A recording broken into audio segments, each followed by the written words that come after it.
Today's show is brought to you by Audible, and right now you can get a free audiobook download and 30-day free trial at audibletrial.com/joined-up. There's over 180,000 titles to choose from for your iPhone, Android, Kindle or MP3 player. Thanks for tuning in to the Joined Up Writing Podcast, a weekly show featuring interviews with fantastic authors sharing their personal stories on how and why they write. There's hints and tips for aspiring writers and great book reviews from top bloggers. Follow us on Twitter at JU Podcast. Right, cue the cheesy theme tune. Put down your pen and stop your typing. Grab yourself a drink, cause it's Joined Up Writing. The Epilogue.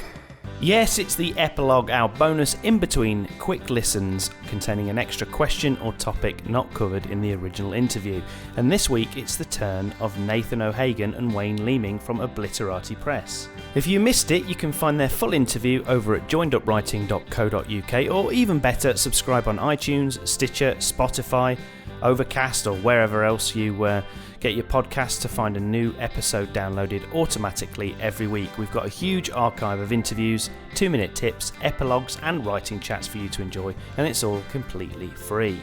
Okay, also before we crack on, I just wanted to mention Nikki Mackay, who recently wrote an excellent blog post with her recommendations for podcasts to try, and I was delighted and humbled to be included in such esteemed company as Two Crime Writers and a Microphone and The Bestseller Experiment, and plus loads of other great recommendations. So I suggest you go and check that out, and I will put a link to the post in the show notes. And I just wanted to thank Nikki for giving us a mention. Okay, on with today's show, where I asked Wayne and Nathan about their tips and thoughts on any author's nightmare, the submissions process. Okay guys, thanks a lot for hanging around for the epilogue. And for this, I wanted specifically, we kind of touched on it in the main interview, but I wanted to talk to you a little bit about submissions. You mentioned about submissions there, and I know you guys have had a couple of submission windows. So tell us what it's been like being on the other side of that. Obviously, as writers, you've both been sending out stuff over the years to various different people, to agents and traditional publishers and everything else. So what was it like being, the ones actually receiving them for a change? Can I just say it's been interesting and challenging in some ways. It's been interesting to see the different types of writing out there and hearing from people, but it's also been challenging because I don't want to hurt people's feelings.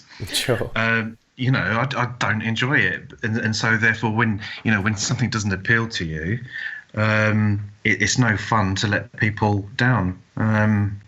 But some of the most exciting moments of the past couple of months have been reading fresh submissions. And what kind of makes it stand out for you, Nathan? What about yourself when you read a manuscript for the first time? Well, both sides of it. What makes you think, hey, we've got something here? And also, the opposite of that is like, this is not really for me for whatever reason. I think when something's not for you, I think so far, judging by the window we've had, I've been able to tell that pretty much in the synopsis. Mm-hmm. Straight away, if something's just not the kind of thing you're going to put out, and there's one or two things that as soon as you read even just a title, you thought, well, okay, I'm sure that's very good, in some sense, but it's not for us, but you give everything its kind of due attention, you give everything a read because, people deserve that. They're taking the time to send it to you. But once I get into something, it's always the character for me is the most compelling thing, and as a writer as well, that's the thing that concerns me most, is getting the characters right, and that's what I look for when I'm reading submissions as well. And then you look for the dialogue. Is the dialogue authentic? And then as you develop, as you get more into something, you look for the story itself and whether that compels you. I think it's those are the three things that you need. You need compelling characters, you need authentic dialogue, and you need a story that interests you enough to keep you reading. Well, what about you, Wayne? Yeah, I agree with the dialogue and the character, but I also look at style of writing. I have I suppose, a critical eye when it comes to writing. I would say that I'm quite critical. Not necessarily hard to please, but when something is right, you'd know it straight away. Talking about the flow of sentences and things like this, paragraphs that might run on too long and it's kind of dreary and headache inducing, and it's all those sorts of things that I look for as well. So definitely character, definitely dialogue, but also definitely just the style. You can tell if something is written by someone who's a good writer, and you can tell, when it's a bit unpolished or maybe even, amateurish. Looking out for those things. I know when I spoke quite a long time ago now, but we actually had an agent on the podcast, Madeline Milburn, and I remember talking to her about submissions, and her whole thing was she was basically, I know this does sound harsh compared to what you've just said, Wayne. Appreciate you don't want to hurt anyone's feelings. It's not that she wants to hurt anyone's feelings, but it was more like they've got so much stuff to read. A lot of those big publishing houses, they get sent, as you can appreciate, their slush pile, as it's called, is like, as high as my table sort of thing. So when someone takes one off there, a lot of the time they are looking for a reason to put it down, as in to chuck it away, a lot of the time. And the whole thing with it is that the longer that she can go without a reason to put it down is like, that's a good thing. If she gets to like page 2, she's already thinking, oh, this is better than a lot of the stuff that they get, that kind of is the kind of way that they look at it. Obviously you guys have had, it sounds like you've had quite a high standard in general. But I think our experience is different to that, because you're talking about a situation where you've got a high pressure environment, lots and lots and lots of submissions, and I can understand the idea behind looking for something to reject simply to reduce the pile.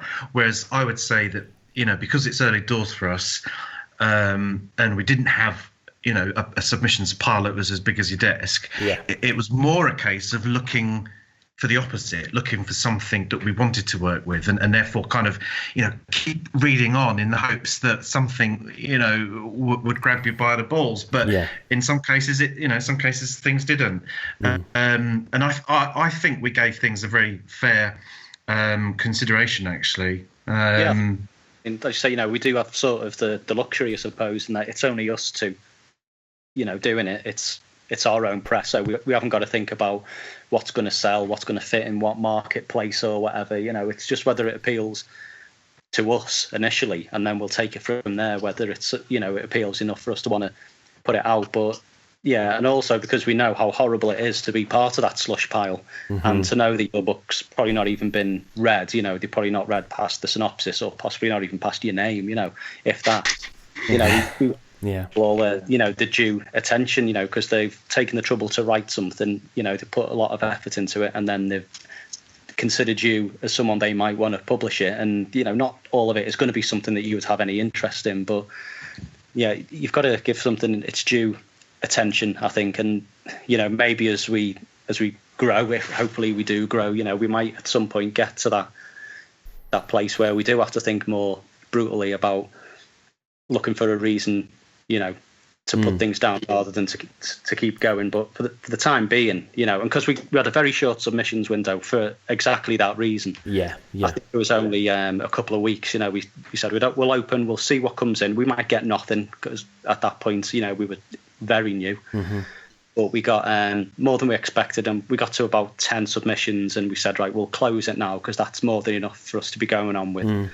That number we can give a decent amount of attention to. Any more than that, then we will be looking for reasons to throw it away, because we just haven't got the time, because we've got all our other commitments and it's just the two of us. So in the future, we'll do the same thing. We'll have very short submission windows, close them very quickly once we get to a certain amount, and give everything as much attention as we reasonably can. And how did you approach feedback? I mean, obviously a lot of publishers can't give feedback because the sheer amount that they get or whatever. But were you able to give feedback in the instances where people weren't successful? We responded to everyone. There was a few things who where, you know, it just wasn't ever going to be something that we'd be interested in. So, you know, it wasn't worth us giving feedback because we're probably not the right publishers for them anyway, and it's not. And then with the best will in the world, we just haven't got the time to do it. So in a good few cases, it was a simple case of thanks for submitting, but it's not for us. Best of luck with your writing. And you know, obviously the ones that we really liked, we've been given continual feedback and developing it with the writers, with eventually publishing it. And there was one that I really liked, but it just wasn't quite ready, you know, and I gave a bit more extensive feedback on that, and hopefully, you know, that might come back to us at some point in the future when the writers had time to work on it. So, you know, that'll be interesting as well to see if that happens again in future windows, that you get things that aren't quite ready and you probably haven't got the time to invest as much time as they need. But, you know, you give them some suggestions and see whether they come back to you again, or whether they take it elsewhere, or whether they just kind of reject your advice, which obviously they're completely entitled to do. Yeah, but sure. It'll be interesting, you know, if that becomes a pattern in future windows as well. And have you had any disagreements about anything? Has there been something that where one of you has been like, well, I really like this, and the other one's been like, no. I can tell from the laugh at the house. Nathan? He's put the phone down. We haven't come to blows yet, but that's only because we're living in different towns. And sure, there's always going to be, you know, disagreements, but, you know, we're both also quite pragmatic. Like, and we said right at the start that we both have to agree that we're going to put something out, or if one feels strongly and the other one doesn't, then the other one, it's up to them to convince the other either to publish it or not to publish it, you know. So and we've stuck to that pretty well so far, and, you know, luckily everything we're putting out so far, you know, both really like, you know. Yeah, and absolutely. We both really believe in. But, you know, there will be some probably bigger disagreements down the line, but, you know, we can also be pragmatic as well as. Well, it's good in a way because it means you're passionate about it, and like you say, you're not going to be. You're not going to agree on every single thing. I'd be surprised if there hadn't been, you know, something that one of you liked and the other one didn't like for whatever reason. Well, I'm obviously not going to get you to. I'm not going to name and shame the thing that it was, but just in general terms, like what was the disagreement around? Was it around the style of the writing, or what the story was about? What was the bone of contention? I think Nathan, from my recollection, really enjoyed the story, the characters, the way it was all developing, and things like that. I found that it was not necessarily the kind of story that I'd, you know, be particularly interested in, although I could see some appeal in it.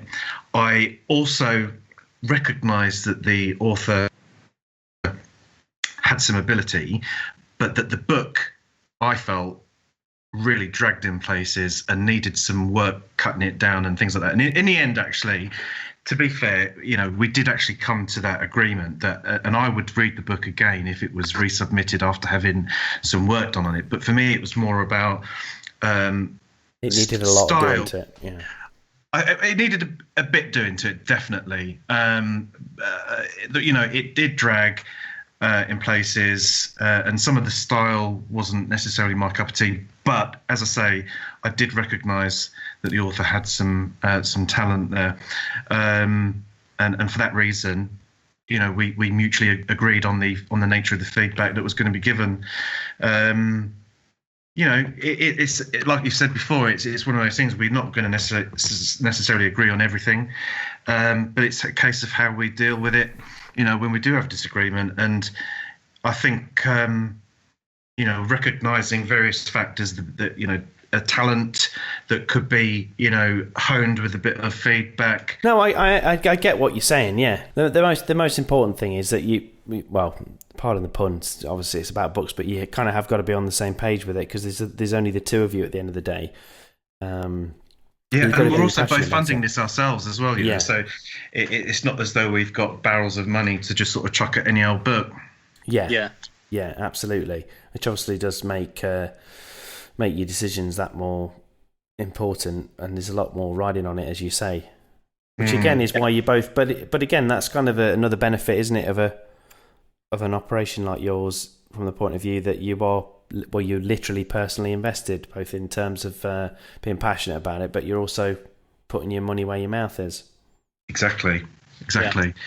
You know, we make sure that there's a constant flow of communication in order to get all of these things right for all of those same reasons. Yeah, it's a really enjoyable thing that we're doing, and I hope we can do lots more of it. Yeah, absolutely. Yeah. Well, just before we go, if you both could give me a little bit of, just off the top of your head, a bit of both having obviously read lots of submissions. Now, have you got any kind of little quick tips for aspiring authors, maybe for the next time you have a submissions window or whatever? What sort of tips would you give them? What are the kind of mistakes that you see and the ones that you kind of reject, aside from them being just not your thing? What are the kind of things that you think, don't do that, or don't start your story like that, or that's probably not going to get me hooked, or whatever? Yeah. What you say, about it not being our thing is quite important. I think, you should always look at the publisher you're submitting to, look what they've put out and think, would my book fit with these people, or is this completely, not their thing? Don't submit to like a horror publisher if you've written a romance novel. Know your audience kind of thing. Have an idea of what they want to put out. Obviously we say we don't want to be any particular genre. We are pretty open-minded about what we're going to put out, but have a scan of what we've published so far, have a scan of what we write ourselves, and think, well, is this going to be a fit? I do think that's something to bear in mind. And I think when also look at the submission guidelines, stick to what we've put on the website. Submit what we've asked. Don't be giving us the whole novel unless we've come to some prior arrangement, which we have in some cases, because we know the people. Way or another, we've said, just send it all or whatever. If first time approach, a completely on spec submission, stick exactly to what we've got on the website, and in the covering letter, be succinct. Don't tell us any more than what we need. You've had some War and Peace cover letters. Tell us who you are and what we've asked you to submit, and don't go off on wild tangents to things that we don't. I'm sensing that's maybe, that's based on experience, but yeah. And what about you, Wayne? Have you got any kind of just headlines for aspiring authors that might be submitting stuff? I think I agree with everything that Nathan has just said, with the possible addition of a few technical issues on the manuscript submission. One thing that I really hate is when authors use tabs for paragraph indents, because it makes formatting the document, especially if you're formatting it for Kindle, it ruins it. So it just makes it a little bit extra work. Although you can do a blanket sort of take them all off. It's just extra work. And spaces as well, space bar indents. Use the bloody ruler at the top of the screen, just do it nicely. It has to be presented nicely. That's one thing that I insist on. I don't want too much mess. I don't mind working with a bit of mess if it's a really excellent submission. I don't want to be faffing around with too much formatting that could have been done by the author. Sure, I understand what you're saying. And don't write your cover letter in crayon. That's probably just one to finish on there. or in blood. Oh, in blood. I was just... yeah, or feces. Yeah, feces, or anything.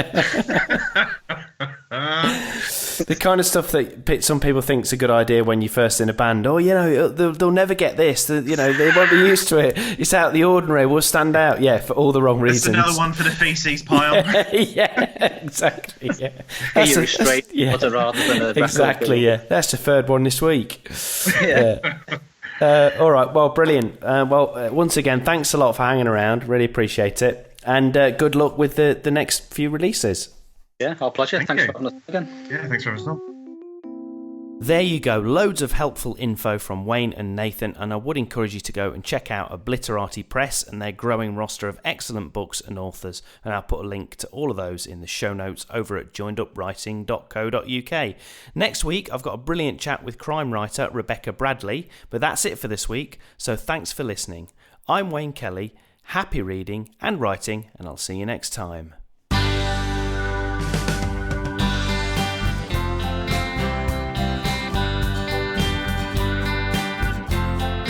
Joined up right